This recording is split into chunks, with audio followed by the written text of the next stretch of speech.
So let us talk about communication, because this is what a lot of people, and especially creative people, are doing completely wrong. If you don't know me, my name is Gabriel Baradee. I'm the founder and the fashion designer of Shakkei, a sustainable fashion brand here in Vienna, Austria. I can tell you a little bit about communication because I'm doing this since nearly 18 years. And I would like to share with you how I'm doing it and best practice examples for your business. And yeah, let's go. I want to break this talk into 3 sections. First is communication with your business partners and people you are collaborating with. Then you have the communication with your customer, and last but not least, your communication with your employees or freelancers or people you have to directly communicate and work. So, business partners.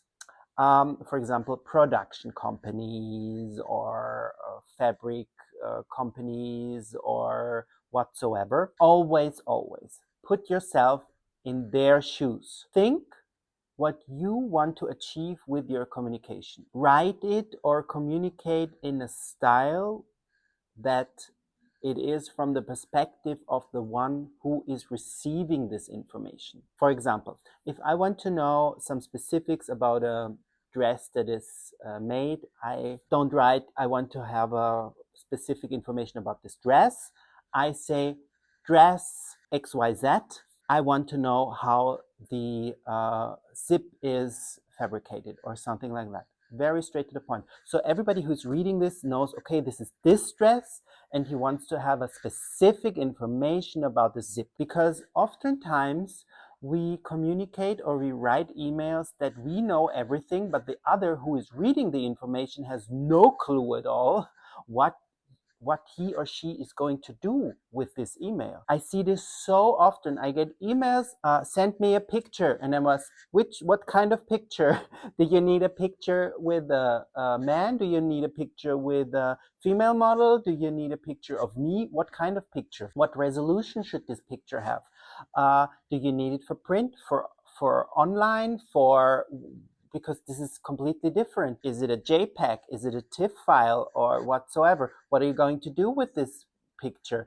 And so on and so on. Just to have this, and this is like on a daily basis, we get emails where we have actually not really a clue what we're going to do with that, but also we're sending out, and I'm really paying a lot of attention that everybody is knowing exactly what I want to do. Second, very, very, very important. If you have like oftentimes we have like communication in a just spoken form. We have a meeting. It's super important that you always, after such a conversation with two or a group, take notes and write afterwards kind of a protocol and send it out immediately so everybody knows what is meant and what was discussed in that meeting. Oftentimes I get a phone call, we discuss something and then we execute it, and 2/3 of the things that were spoken in this meeting is not applied, and suddenly there is no budget, and suddenly there is a completely different scope. It's not one dress, it's a whole collection and stuff like that. Write it down. Everything is written, because, and then, no, we said there is no budget. Oh, you told me there is 2,000 euros budget. Where's the budget? Stuff like that. I see this so many times. So please do a protocol. Always be respectful. Always be straight to the point. So no blah, blah, blah, blah and fluff. Write it down. It doesn't have to be super elaborated, but it has to be on the point. And everybody has to know what he or she is going to do with this information. And a side note, please avoid voice messages. There is nothing more annoying than a voice message, because you cannot look it up and you listen to that voice message and you have to take a note, or it's super not relevant, please. And by the way, it's super disrespectful if you send a voice message, because you don't have the time to type and I have to take the time and take notes. So no voice messages, please.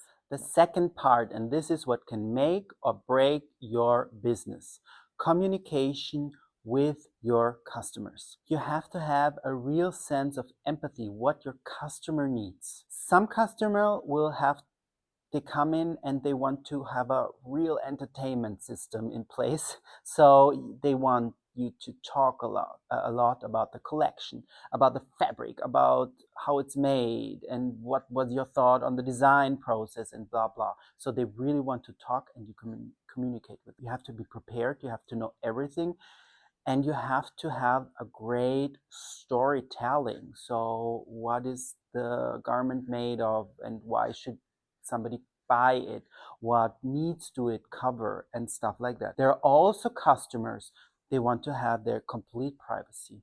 They feel completely offended when you talk with them. They have earphones on, they want no communication at all, and then you just greet them, say hello, and leave them alone. And if they want something, you have to be there in a second. This is this empathy feeling you have to have for your customers. A side note to customers who are super unruly and who are super disrespectful to you as the selling person. First of all, step back a bit and tell them in a very polite way the boundaries. Also show empathy. Some people are just like in a very aggressive, and this is so expensive, and then you say something like, yeah, but it's I don't know, don't defend it, not say, yeah, it's cashmere, or you are not wealthy enough to buy cashmere. You say, yes, I can understand you, and show empathy and understanding. It's expensive, but if you buy this, you will have it your life long, and try to de-escalate in a very, very quick way. Build up a psychological wall around you. Don't let it too harsh on you as a person. Don't take it too personally. Step back and show them your boundaries. I mean, of course, it's not nice when somebody is throwing scissors after you or spitting on you. I had that everything on my experience. So, but then you have to say, okay, this is too much, please leave. I mean, these extreme examples, thank God, is not that often, but it can happen. But in a way, show empathy and show them their boundaries. I think this is the best advice you can give. The third part is communicating with your employees, also with freelancers, for example. What I want to mention right from the beginning on is a structured communication here. You should establish a structured communication system. What do I mean by that? For example, if I'm not in the house and my assistant has to do something, I write her, okay, be aware, today we have a to-do list, and I write the to-do list, and then it's clear what I expect to do in that day. And in the afternoon, or when she leaves, she will write me a little protocol saying, we did da da da da da, this and this we could not do, or this and this was an additional, or I could finish the whole to-do list, which is harder to achieve, but you know what I mean. So there's a structure, there is a loop. Don't have to be on a daily basis, can be on a monthly or even a year base. But it's very good that you have a structure in mind from end to beginning. And as I mentioned it completely in the beginning, empathy, respectful communications, clear to the point. It's all also applying if you're communicating with your employees. You have to have a respectful tone with them, and also ask questions. This is super important because sometimes it's not clear what you want to do and what you say, and it's not clear what the other shall do, and then there is some output and you're not happy with that output because you didn't communicate it in the right way. And that's your job as a boss, no matter how big your company is, to have everything from end to finish. A very small example. Let's say we're doing a fashion show in our shop. Everything is planned to the nail polish of the models until they go out. But what is happening afterwards? Do the models have to leave right away? Who is going to hang out the dresses if you want to sell them? So always think in a cycle. Think to the end point of the project you're doing, not just the beginning, because people are doing a lot of heavy things and thoughts on how to start and how to execute it, but not how to close something. And the closing procedure is, in many cases, very not even more important than the beginning, because to return to the fashion show example, if you want to sell the garments right after from the model afterwards, the most important thing is you have to have it hanged on a rack. Who is going to put the price tag on there? Who is it programmed in your system for the cashier? So always think to the end point. And this is what also brings me to the next point. Always filter the information somebody really needs. Don't overload them with information, especially your employees. I mean, I'm also sometimes I want to share everything and what is your opinion on that? But sometimes I have to make a decision. This is relevant, this is not relevant. Always do it to the right point and ask questions and please listen to what others are saying. Always make a safe environment that an employee can have another opinion. So this is very important. If somebody has another opinion, you say, no, we're doing, I mean, it's your decision as a company owner to execute it or say, no, we're doing it that way. But it's very important to have a safe environment that everybody can speak openly.